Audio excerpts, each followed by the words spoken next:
Okay, everyone, Monday the 11th of August and some further reaction to Celtic's pretty straightforward victory over Aberdeen at Pittodrie yesterday. We've already had the match reaction that went out. Stevie joined me for that shortly after full time yesterday, so please check that out for some immediate thoughts on the game. Plan for today's video is maybe to go over a few things from the game, a few of your comments, what Brendan Rodgers had to say after the game on a range of issues, and yeah, maybe a few other wee things as well, so let's do it.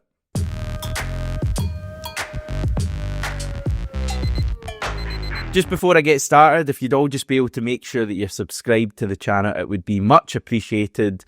It's completely free, it takes 2 seconds out of your day, and it means that you're never going to miss a new upload on the channel. Thank you very much.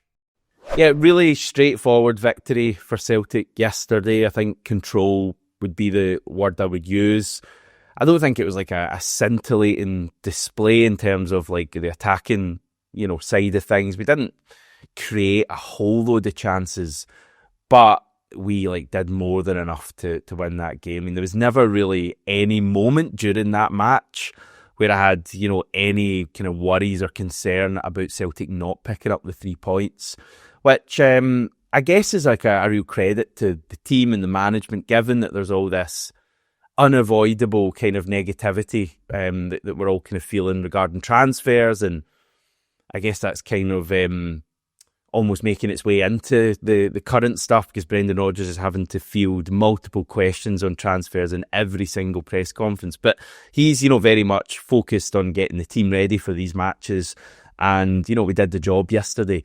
I think there's so much more to come from the team. Brendan Rodgers feels the same way as well, that maybe some of our kind of attacking combinations aren't quite there yet, the likes of Nygren and Tierney, who are just into things. And I think there's, a few players. I mean, Idah hasn't really started playing yet. But 2 wins from 2 clean sheets, and it's a pretty solid start to the league season. And we now get like a 2-week break before our next league match. So, yeah, things are good. In terms of what Brendan Rodgers said after the game, he talked up Benji Nygren and Kieran Tierney. Also revealed that Kieran Tierney had been sick at halftime, like physically vomiting, apparently in the changing room. And I think there's a wee bit of doubt maybe over Tierney coming out for the second half, but Tierney wanted to give it a go, and that's why he was kind of brought off with about 25 minutes to go. I think he was getting a bit of cramp at that stage as well, which was potentially linked to not feeling 100%. So he's got some sort of bug, but hopefully he'll be fine for Friday night against Falkirk.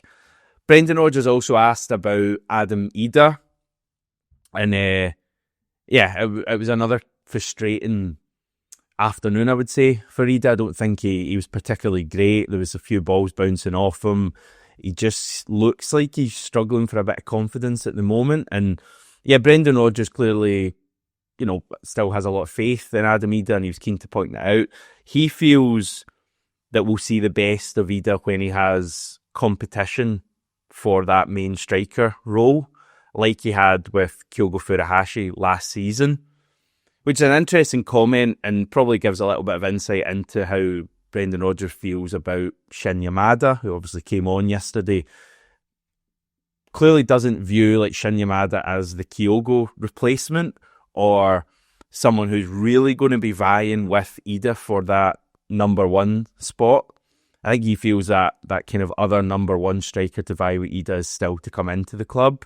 So yeah, I'm not totally sure how the striker situation is going to play out. My hunch is that if we manage to sign someone, and obviously there's no certainties with Celtic and transfers, but if we do manage to sign like a kind of marquee type striker, I don't mean like a huge name, but like a first choice striker who we all feel confident about leading the line this season, then it'll be that player in Idah potentially vying for the place, and then maybe Yamada as the third option.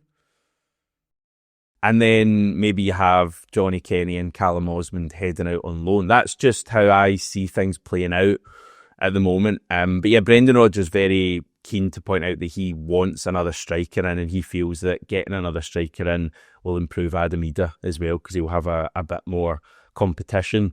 In terms of Shin Yamada, he said that he has things to work on, but that he has a good attitude and wants to get better. So Yeah, Yamada, I don't think really touched on it yesterday. I thought he looked pretty decent when he came on.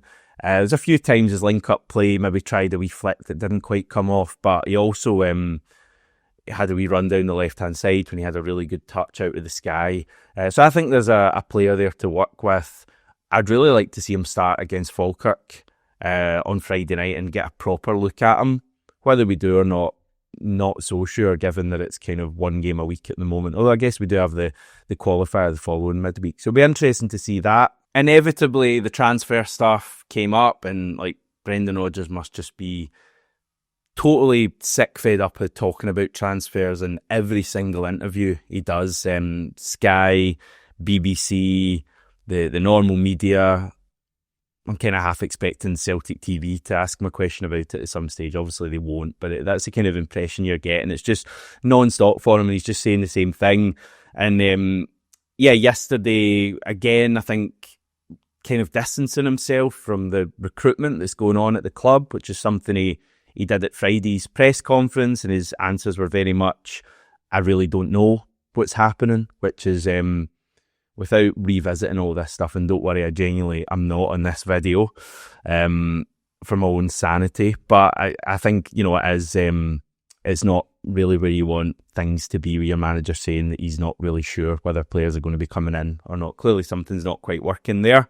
He did say that he's happy with the back line and the midfield in terms of where we're at. He feels that's strong enough for us this season, for both, domestic football and the European stuff. I still think a left back is needed, but I'm sure Brendan Rodgers will realise that as well.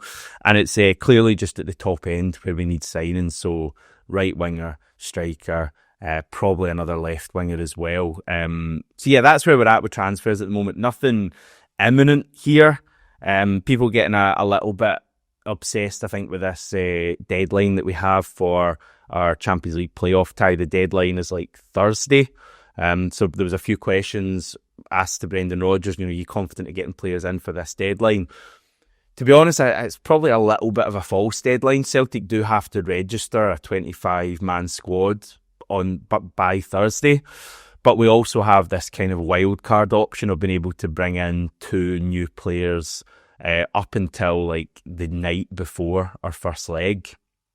So we do have effectively until next Tuesday to get players in, but obviously at this stage that even seems like a bit of a stretch, given that nothing seems particularly imminent. So it does seem like we're probably going to be going into this playoff tie with the squad as it is. I think the team are just going to keep going about their business here and hopefully just keep winning, get us into the Champions League phase, get a positive result at Ibrox, ideally really win that game and make a major statement, and then get a few players in and we'll all feel a lot better about ourselves. Obviously there's a lot of kind of ifs in there, but I think Celtic are kind of ticking along nicely. I don't think either of the performances have been particularly great to start the season, but to be fair, I thought yesterday was improvement from the St Mirren game, and hopefully we continue to see that moving forward against Falkirk. Yeah, there was an interesting answer from Brendan Rodgers with the kind of media that he did after the game, with the written press and the broadcast press, and he spoke about there being a narrative about him that his Celtic team doesn't play good football, and he said, quote, "There are a number of people who really don't like me here at Celtic," which is quite a big thing to say, and we don't really know who he's talking about. There's been some suggestions about who it could be, but only Brendan Rodgers will know. But yeah, job done, we move on, and that's where we're kind of at the moment. Just a few of your comments, and I do mean just a few. Starting with Gun88, Tierney and Negrin were class acts today. Rail's goal was goal of the season, and hopefully CCV is back to his best. Excellent victory today. We've got Andy Boy saying, need to get some points on the board for McGregor lads. So important for us, man of the match for me.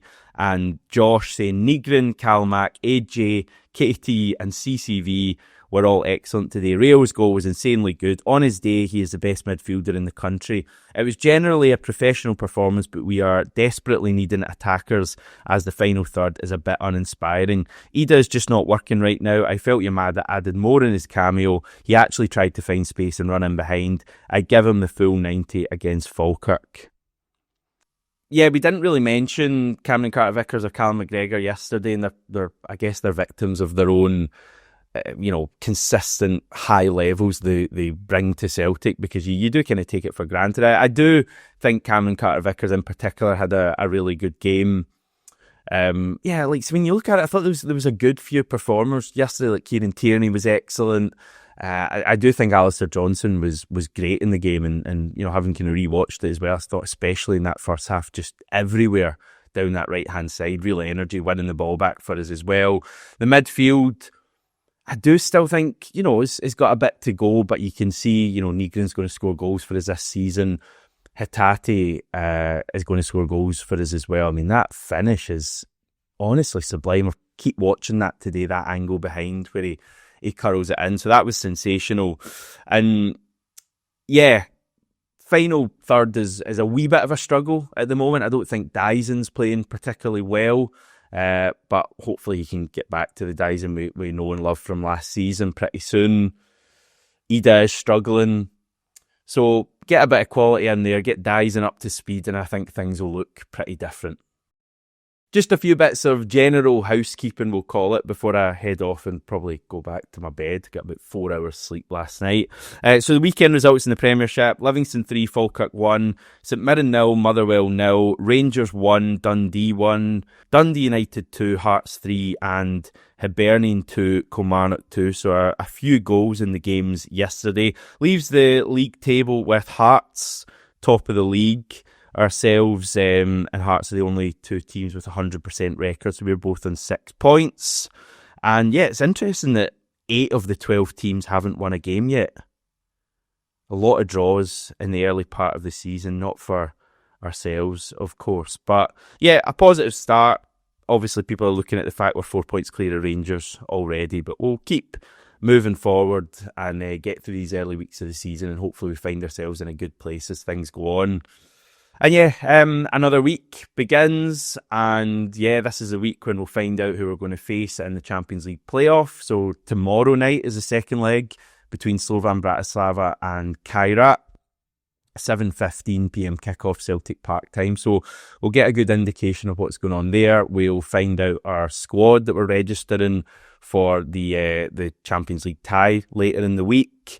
I gave that a bash a couple of weeks ago, so I'll stick that on screen for you just to give you an idea of who I thought would be in the squad. And then we don't have too long to wait for Celtic to be back playing. We've got a rare Friday night match at home to Falkirk, the return of Scott Bain to Celtic Park, and a cup game. So yeah, we'll keep ticking things along, everyone. We'll have a wee bit of an insight into Jemai Simpson-Pusey at some stage on the channel this week as well. I don't know if that'll be tomorrow or later on in the week, but we'll fit that in somewhere. And I'll head off for now. Thanks for watching, everyone. Have a lovely day. I'll chat to you tomorrow.